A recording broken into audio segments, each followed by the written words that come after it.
Item ಯಾವುದೇ ಇರಲಿ try ಮಾಡಿ ಆಚಿ ಚಿಕನ್ ಮಸಾಲಾ. ರಾಜಸ್ಥಾನದ ಬಲೋದ್ರಾ ಜಿಲ್ಲೆಯ ಸರ್ವಾಡಿ ಗ್ರಾಮದ ಬಳಿ ರಾಷ್ಟ್ರೀಯ ಹೆದ್ದಾರಿ 25ರಲ್ಲಿ ಭೀಕರ ಅಪಘಾತದಲ್ಲಿ 6 ಮಂದಿ ಸಾವನ್ನಪ್ಪಿದ್ದು ಹಲವರು ಗಂಭೀರವಾಗಿ ಗಾಯಗೊಂಡಿದ್ದಾರೆ. ಸ್ಲೀಪರ್ ಬಸ್ ಓವರ್ಟೇಕ್ ಮಾಡುವುದಕ್ಕೆ ಪ್ರಯತ್ನಿಸ್ತಾ ಇದ್ದಾಗ ಎದುರಿನಿಂದ ಬರ್ತಾ ಇದ್ದಂತಹ ಟ್ರೇಲರ್ಗೆ ಮುಖಾಮುಖಿ ಡಿಕ್ಕಿ ಹೊಡೆದ ಪರಿಣಾಮ ಈ ಅಪಘಾತ ಸಂಭವಿಸಿದೆ.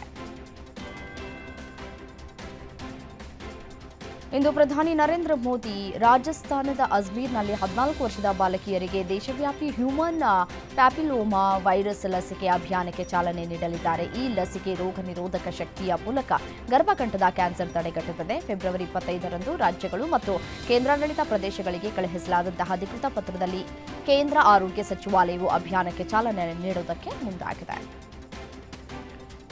2026ರ ಟಿ20 ವಿಶ್ವಕಪ್ನಲ್ಲಿ ಭಾರತ ಮತ್ತು ವೆಸ್ಟ್ ಇಂಡೀಸ್ ನಡುವೆ ಸೂಪರ್ 8 ಹಂತದ ನಿರ್ಣಾಯಕ ಪಂದ್ಯ ಕೋಲ್ಕತ್ತಾದ ಏಡನ್ ಗಾರ್ಡನ್ಸ್ ಕ್ರೀಡಾಂಗಣದಲ್ಲಿ ನಾಳೆ ನಡೆಯಲಿದೆ. ಇದು ಸೆಮಿಫೈನಲ್ಗೆ ಅರ್ಹತೆ ಪಡೆಯುವುದಕ್ಕೆ ಉಭಯ ತಂಡಗಳಿಗೂ ಮಾಡು ಇಲ್ಲವೇ ಮಡಿ ಹೋರಾಟವಾಗಿದೆ.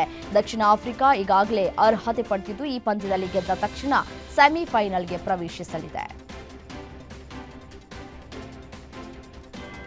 ಕೊಲಂಬೋದ ಪ್ರೇಮದಾಸ ಕ್ರೀಡಾಂಗಣದಲ್ಲಿ ನಡೆದ ಇಂಗ್ಲೆಂಡ್ ಹಾಗೂ ನ್ಯೂಜಿಲೆಂಡ್ ನಡುವಿನ ಸೂಪರ್ 8 ಪಂದ್ಯವನ್ನು ಗೆದ್ದುಕೊಳ್ಳುವ ಮೂಲಕ ಇಂಗ್ಲೆಂಡ್ ತಂಡ ಅಜೇಯ ತಂಡವಾಗಿ ಸೆಮಿಫೈನಲ್ಗೆ ಎಂಟ್ರಿ ಕೊಟ್ಟಿದೆ. ಈ ಪಂದ್ಯದಲ್ಲಿನ ಸೋಲಿನ ಹೊರತಾಗಿಯೂ ನ್ಯೂಜಿಲೆಂಡ್ ತಂಡದ ಸೆಮಿಫೈನಲ್ ಕನಸು ಜೀವಂತವಾಗಿದ್ದು ನಾಳೆ ನಡೆಯಲಿರುವ ಶ್ರೀಲಂಕಾ ಹಾಗೂ ಪಾಕಿಸ್ತಾನ ನಡುವಿನ ಪಂದ್ಯದಲ್ಲಿ ಶ್ರೀಲಂಕಾ ಗೆದ್ದರೆ ನ್ಯೂಜಿಲೆಂಡ್ ಸೆಮಿಫೈನಲ್ಗೆ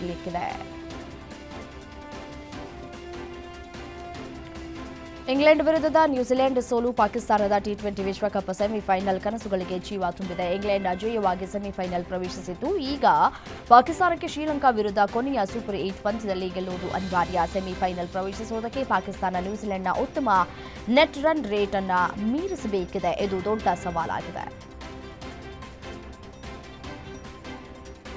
2026ರ ಐಪಿಎಲ್ ವೇಳಾಪಟ್ಟಿ ಪ್ರಕಟಣೆಯಲ್ಲಿ ವಿಳಂಬವಾಗಿದ್ದು ಮಾರ್ಚ್ 26ರ ಬದಲಿಗೆ ಮಾರ್ಚ್ 28ರಂದು ಟೂರ್ನಿ ಆರಂಭವಾಗಲಿದೆ. 4 ರಾಜ್ಯಗಳಲ್ಲಿ ನಡೆಯಲಿರುವ ವಿಧಾನಸಭಾ ಚುನಾವಣೆಗಳು ಈ ವಿಳಂಬಕ್ಕೆ ಪ್ರಮುಖ ಕಾರಣ. ಬಿಸಿಸಿಐ ಚುನಾವಣಾ ಆಯೋಗದ ದಿನಾಂಕಗಳಿಗಾಗಿ ಕಾಯ್ತಾ ಇದೆ. ಫೈನಲ್ ಮೇ 31ರಂದು ನಡೆಯಲಿದೆ. ಮೊದಲ ಪಂದ್ಯದ ಆತಿಥ್ಯದ ಬಗ್ಗೆ ಕುತೂಹಲವಿದೆ. ಹುಬ್ಬಳ್ಳಿಯ ಕೆಎಸ್ಸಿಎ ಕ್ರಿಕೆಟ್ ಮೈದಾನದಲ್ಲಿ ನಡೀತಾ ಇರುವಂತಹ ಈ ಒಂದು ಪಂದ್ಯದಲ್ಲಿ ಜಮ್ಮು ಮತ್ತು ಕಾಶ್ಮೀರ ಇಲ್ಲಿಯವರೆಗೆ ಪ್ರಾಬಲ್ಯ ಸಾಧಿಸಿದೆ. ಮೊದಲ ಬಾರಿಗೆ ರಣಜಿ ಟ್ರೋಫಿ ಫೈನಲ್ ಆಡ್ತಾ ಇರುವ ಜಮ್ಮು ಮತ್ತು ಕಾಶ್ಮೀರ ಇತಿಹಾಸ ಸೃಷ್ಟಿಸುವ ಹಾದಿಯಲ್ಲಿದ್ದು ಮೊದಲ ಇನ್ನಿಂಗ್ಸ್ನಲ್ಲಿ ಮುನ್ನಡೆ ಸಾಧಿಸಿದೆ. ಮೊದಲ ಇನ್ನಿಂಗ್ಸ್ನಲ್ಲಿ 5 ವಿಕೆಟ್ಗಳ ಗೊಂಚಲು ಪಡೆದು ಕರ್ನಾಟಕ ತಂಡವನ್ನು ಕಟ್ಟಿಹಾಕುವಲ್ಲಿ ಪ್ರಮುಖ ಪಾತ್ರವನ್ನು ವಹಿಸಿದ್ದಾರೆ. ಕರ್ನಾಟಕ ಮತ್ತು ಜಮ್ಮು ಕಾಶ್ಮೀರ ನಡುವೆ ನಡೀತಾ ಇರುವಂತಹ ರಣಜಿ ಟ್ರೋಫಿ ಫೈನಲ್ ಪಂದ್ಯವನ್ನು ವೀಕ್ಷಿಸುವುದಕ್ಕೆ ಜಮ್ಮು ಕಾಶ್ಮೀರ ಸಿಎಂ ಒಮರ್ ಅಬ್ದುಲ್ಲಾ ಹುಬ್ಬಳ್ಳಿಗೆ ಆಗಮಿಸಿದ್ದಾರೆ.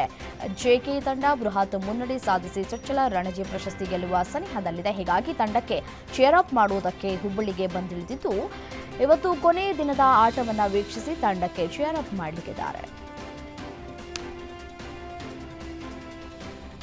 Team India star Rinku Singh ಅವರ ತಂದೆ ಖಾನ್ ಚಂದ್ರ ಸಿಂಗ್ ನಿಧನರಾಗಿದ್ದಾರೆ. 4ನೇ ಹಂತದ ಲಿವರ್ ಕ್ಯಾನ್ಸರ್ನಿಂದ ಬಳಲ್ತಾ ಇದ್ದಂತಹ ಖಾನ್ ಚಂದ್ರ ಸಿಂಗ್ ಗ್ರೇಟರ್ ನೋಯ್ಡಾದ ಯಥಾರ್ಥ ಆಸ್ಪತ್ರೆಯಲ್ಲಿ ಚಿಕಿತ್ಸೆ ಪಡಿತಾ ಇದ್ದ ಅವರು ಚಿಕಿತ್ಸೆ ಫಲಿಸದೆ ಕೊನೆಯುಸಿರೆಳೆದಿದ್ದಾರೆ.